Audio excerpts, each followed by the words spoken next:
Otis Toole was a serial killer who operated for an undetermined length of time from the 1960s to the 1980s, and who was also a brief companion to, and partner in crime of, the more infamous serial killer Henry Lee Lucas. The two stalked and terrorized Florida, leading to Toole being dubbed the Jacksonville Cannibal. Though Otis told many wild tales of homicide, which made it difficult to determine which murders were authentic and which were not, it's believed that he committed his first murder at the age of 14. He claims to have killed over 100 people. Toole was raised in a turbulent, abusive household, making later claims of incest and rape by a neighbor and his sister. The most intriguing part of Toole's childhood stemmed from his grandmother, who he claimed was a Satanist. Apparently, Toole's grandmother gave him the moniker the Devil's Child as she showed him allegedly satanic practices such as grave robbing and self-mutilation. He would later drop hints of satanic inspiration for his killings, confessing to at least 108 total murders.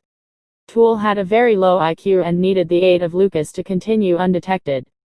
During their time together, it was stated by Lucas that Toole would take his victims and cook them as a barbecue, with Lucas later recounting that he wasn't a cannibal because he didn't like the taste of Toole's BBQ sauce. The two deranged killers had a combined confession of hundreds of victims. It was said that throughout Toole's killing spree, he liked to eat the ribs of his victims and drink their blood, something Lucas seemingly disapproved of later.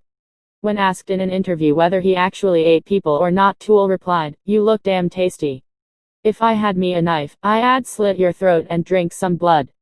How does one reach this level of depravity to cause such carnage?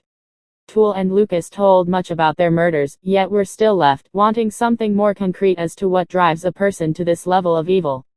Toole's reasons for cannibalizing his victims, though seemingly impossible for the rest of us to follow, seem to simply boil down to nothing more than because I could, and he even once said he sometimes ate his victims simply to save money on groceries.